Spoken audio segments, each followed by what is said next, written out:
Bienvenido al canal oficial del Padre Mario Castañeda, sacerdote católico. Suscríbete en sus redes sociales y goza de material exclusivo, catequesis, charlas, prédicas con veracidad en sus mensajes, sencillez, entrega y carisma. Todo aquí en el canal del Padre Mario Castañeda, del Ministerio Palabra Viva.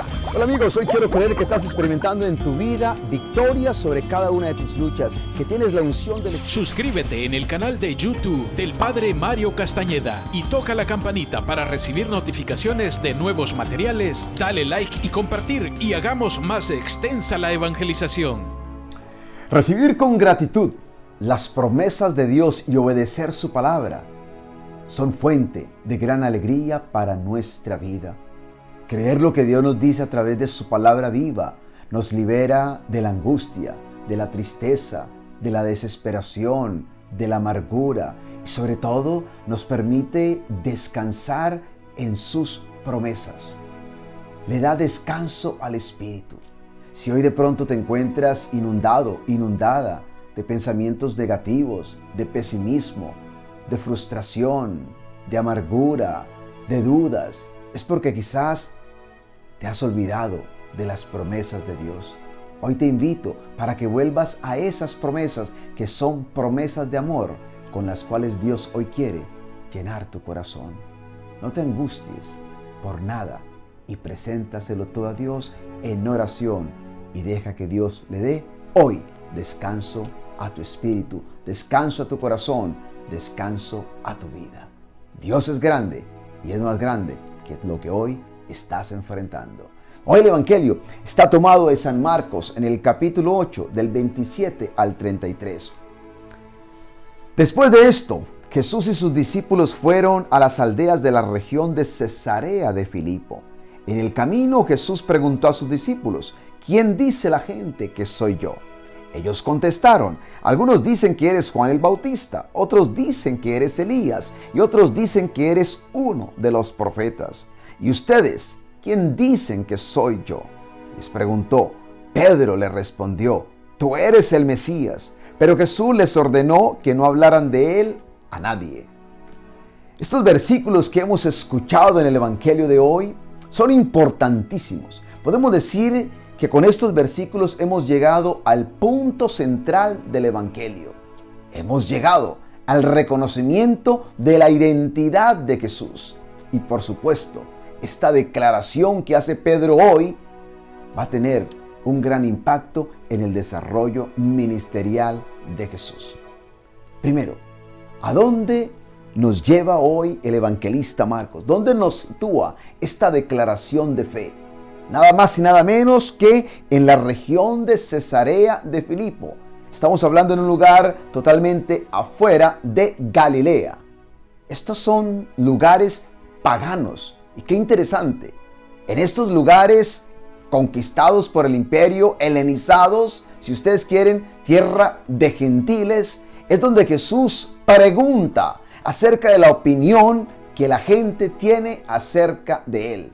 Cesarea de Filipo es una ciudad, por cierto, muy hermosa. He estado allí en varias ocasiones y queda en las ruinas, que había de un templo muy grande y muy famoso en honor al César, al emperador romano. Tierra, vuelvo y repito, de gentiles, tierras paganas. Y allí Jesús pregunta por la opinión que la gente tiene acerca de él. Date cuenta, y es importante entender esto. Jesús no pregunta qué piensa la gente de su predicación. Él no pregunta qué piensa la gente de sus milagros. No. Él está interesado en saber la opinión de la gente acerca de quién es él. Y por supuesto, la respuesta que escucha por parte de sus discípulos, pues son respuestas muy positivas, porque lo comparan básicamente con Juan el Bautista, con Elías o cualquier otro profeta. Podemos decir que la gente tiene una opinión favorable acerca de Jesús. Era muy normal en aquel tiempo que la gente debatiera acerca de lo que ellos creían era Jesús, acerca de la identidad de Jesús. Esto todavía sucede. En el mundo moderno, muchos siguen debatiendo acerca de la identidad de Jesús. Para muchos, Fue una gran figura histórica que influyó en el mundo. Para otros fue un gran líder religioso, o un maestro moral, o un iluminado, o un profeta, es decir, o un predicador judío. La gente tiene muchas opiniones de Jesús, como la tenían en aquel entonces. ¿Jesús qué hace? Él escucha. Él escucha lo que la gente dice acerca de quién es Él. Pero luego pasa algo mucho más profundo. Después de escucharlos, les pregunta, ¿y ustedes? Está hablándole ahora a los discípulos. Ustedes, ¿quién dicen que soy yo? Qué importante es esto. Los está confrontando ahora a estos hombres que han caminado con Él, que han sido testigos de sus palabras y milagros, y que ciertamente no habían sido muy rápidos, por así decirlo, en entender realmente quién era Jesús.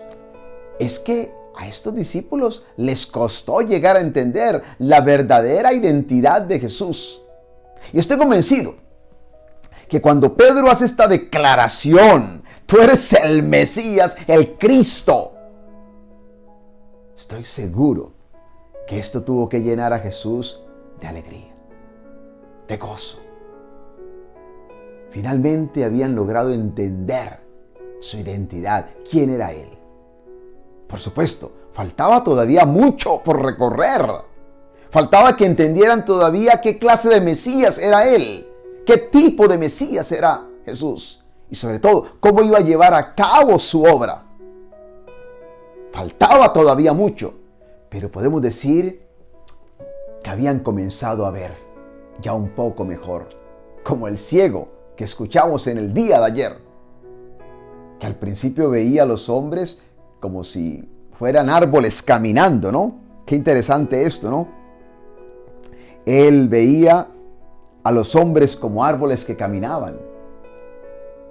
Y después, cuando Jesús lo tocó por segunda vez, pudo ver claramente. Todavía quedaba mucho más tiempo para que Jesús tocara nuevamente a estos hombres, a estos discípulos, y ellos pudieran ver con mayor claridad quién era Él. Pero esto es un buen principio, esto es un buen comienzo. Al menos ya lograron entender que Él era mucho más que Juan el Bautista o Elías o cualquier otro profeta. Era el Cristo, el Mesías, ese carpintero que estaba con ellos, predicando, sanando. Era Dios humanado. El Dios que venía a este mundo para llevar a cabo la obra de nuestra redención. ¡Qué descubrimiento más grande! Y les costó, por supuesto que sí. Es que no es fácil. Yo me pongo muchas veces en los zapatos, en las sandalias mejor, de estos discípulos. No fue fácil pasar a esa conclusión. Este hombre, el carpintero de Nazaret, es mucho más que eso. Es el Hijo de Dios. Date cuenta que no fue fácil llegar a esa conclusión. Pasar del carpintero al Mesías. Les tocó duro. Honestamente, les tocó difícil. Y estos hombres, por supuesto, estos discípulos del Señor, podemos decir que fueron bastante lentos. Sí, bastante lentos. Yo creo que ellos sufrían de una enfermedad que hoy día podemos sufrir también de esta enfermedad, y es bloqueo espiritual. Sí, estaban bloqueados espiritualmente. Y yo digo esto porque en el evangelio anterior, hace un par de días, ¿no? Hay en Marcos, allí en el capítulo 8, en el versículo 14 siguientes, un incidente muy interesante. Porque Jesús, los discípulos tienen que pasar al otro lado de la ribera y de pronto se percataron que no tenían sino un solo pan. Estaban preocupados porque solo tenían un pan. Qué interesante es esto.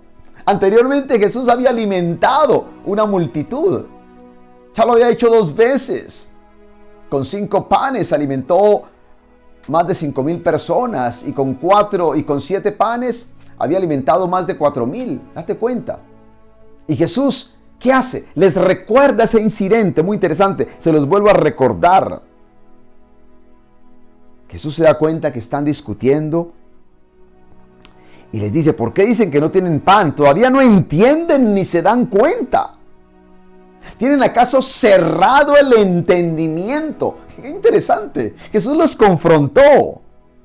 Tienen ojos y no ven, y oídos y no oyen. Estaban como aquel sordo tartamudo que Jesús había sanado, que le había metido los dedos en los oídos y saliva también para curarlo en la lengua. Y también estaban como el ciego, ¿no? Que de igual forma tuvo que sacar fuera del pueblo de Betsaida para poder sanarlo con saliva de igual forma, ¿sí? Estaban como el sordo y el ciego. No podían entender. Tenían oídos pero no podían oír. Ojos pero no veían. Estaban lentos de entendimiento estas personas. Por eso al final Jesús simplemente les pregunta. ¿Todavía no entienden? Por favor. Más aún les pregunta. Y cuando con 5 panes alimentamos 5,000, ¿cuántas canastas recogieron? Dijeron 12. Y con los 7 panes alimentamos 4,000. ¿Cuántas canastas recogieron? 7. Sabían la respuesta. Pero no era suficiente. Porque estaban preocupados. Porque no tenían paz. Preocupados porque no tenían sino un solo pan. Y se habían olvidado cómo Jesús anteriormente había hecho estos milagros tan grandes. Podemos decir que la escasez inmediata del momento les había hecho olvidar la provisión divina en el pasado. ¿Cuántas veces eso nos pasa a nosotros? Estamos preocupados por tantas cositas o cosas que nos están sucediendo ahora, que nos olvidamos de lo que Dios ha hecho en el pasado por nosotros. Y muchas veces somos como estos discípulos. Jesús nos tiene que decir, todavía no entienden, ni se dan cuenta. ¿Cuántas veces Jesús te lo tiene que decir? Por favor, es que todavía no entiendes, no te das cuenta. No te das cuenta lo que ya yo he hecho por ti. Tienes cerrado el entendimiento. ¿Qué es lo que no entiendes? Te pregunta Jesús. A estos discípulos les costó, una vez más te repito, llegar a esta gran afirmación, a esta gran declaración. Pero finalmente Pedro lo hizo. Con su carácter impulsivo, él responde en nombre quizás de todos los demás. Finalmente habían encontrado la luz. Les faltaba todavía más, mucho más. Porque recordemos que en ese momento quizás el concepto de Mesías que ellos tenían era muy diferente. Era muy diferente. Si tú eres el Mesías, entonces vámonos para Jerusalén para que tomes el trono de David tu padre. Y no, ese no era el Mesías. Así no era. Así no era. Eso no era lo que Jesús había venido a promover o a proclamar o a realizar. No. Ese no era el clase de Mesías que Jesús realmente era. Era otro Mesías. Lo que Jesús vino a proponer era otro mesianismo muy diferente a lo que ellos estaban esperando. Por eso después vamos a ver cómo Jesús también los reprende y les hace ver, ¿no? Realmente la clase de Mesías que él era. Por eso al final Jesús le dice en el Evangelio de hoy, les ordenó que no hablaran de él a nadie. Mucha gente se pregunta, ¿por qué les ordenó que no dijeran nada? Porque una vez más, vuelvo y repito, ellos no habían logrado captar el tipo de Mesías que era Jesús. Habían concluido, es el Mesías, pero les faltaba entender todavía qué tipo de Mesías era y cómo iba a llevar a cabo su obra. Por eso Jesús les dice, cállense por ahora, les falta mucho por crecer. ¿Y Jesús? ¿Quién es Jesús para ti? ¿Quién es Jesús para ti? ¿Has llegado a esa luz, a esa claridad? ¿O todavía tienes oscurecido el entendimiento? Solo en la medida en que caminemos con el Señor, vamos a entender quién es Él. Para mí es muy significativo el hecho de que Jesús se haya retirado a esta región, ¿no? De Cesarea de Filipo, quizás buscando estar a solas con sus discípulos, huyendo de la multitud para estar a solas con ellos y revelarles poco a poco quién es Él, su persona, como también el reino que Él ha venido a establecer. Solo en el encuentro con Jesús, en nuestra intimidad con Él, en nuestra relación con Él, iremos entendiendo realmente quién es Él. Iremos viendo con mayor claridad la clase de Mesías que Él es. Solo en ese sentido vamos a entender quién es Él. Por supuesto, no es suficiente con saber quién es Jesús. No es suficiente con entender quién es Él. Hay que darle una respuesta. Yo puedo tener un concepto muy hermoso de Jesús. Yo puedo incluso concluir como una vez dijo Pedro, ¿no? Y encontramos esta respuesta tan hermosa en la segunda carta de San Pedro, en el capítulo 1, versículo 1. Simón Pedro, siervo y apóstol de Jesucristo, saluda a los que han llegado a tener una fe tan preciosa como la nuestra. Qué hermoso. Una fe tan preciosa como la nuestra, porque nuestro Dios y Salvador Jesucristo es justo. Qué hermosa respuesta de Pedro una vez más. Es Dios y Salvador. Quizás esa es nuestra respuesta también. O mejor, esa es nuestra convicción. Esa es nuestra fe. Esa es nuestra opinión. Esa es nuestra afirmación. Él es Dios. Él es nuestro Salvador. Si alguien te pregunta, ¿y quién es Jesús para ti? A lo mejor no vas a decir un gran maestro moral o no vas a decir un predicador. No, para ti es mucho más que eso. Y quizás vamos a decir como Pedro, Él es el Mesías, Él es Dios, es nuestro Dios y Salvador. Esa afirmación requiere una respuesta, que tú y yo le demos una respuesta. La pregunta es, ¿y cuál ha sido tu respuesta? ¿Y cuál es tu respuesta ante ese Dios y Salvador? Estamos caminando en obediencia a Él. Le hemos entregado a Él lo mejor de nuestra vida. Le estamos sirviendo de corazón. Lo estamos siguiendo con convicción. Le hemos puesto a Él en el lugar que se merece. Le hemos dado a Él la prioridad que realmente Él merece. Hoy te dejo con esa inquietud. No solo quién es Él, sino cuál es tu respuesta a ese Señor, a ese Salvador, que es nuestro Dios, Jesucristo. Pido para que Dios nos ayude en este proceso de fe, que nos abra cada día más el entendimiento, que nos desbloquee de este bloqueo espiritual, letargo espiritual, estancamiento espiritual en el cual a veces hemos caído, y que Dios, por medio de su Hijo hoy, nos dé la gracia de despertar, que nos llenemos de vitalidad en nuestra fe y que podamos vivir con convicción, sabiendo que Jesús realmente es nuestro Dios y nuestro Salvador. Que Dios te bendiga y te ayude hoy y siempre. En el nombre del Padre, y del Hijo, y del Espíritu Santo. Amén. Bienvenido al canal oficial del Padre Mario Castañeda, sacerdote católico. Suscríbete en sus redes sociales y goza de material exclusivo, catequesis, charlas, prédicas con veracidad en sus mensajes, sencillez, entrega y carisma. Todo aquí en el canal del Padre Mario Castañeda, del Ministerio Palabra Viva. Hola amigos, hoy quiero creer que estás experimentando en tu vida victoria sobre cada una de tus luchas, que tienes la unción del Espíritu. Suscríbete en el canal de YouTube del Padre Mario Castañeda y toca la campanita para recibir notificaciones de nuevos materiales. Dale like y compartir y hagamos más extensa la evangelización.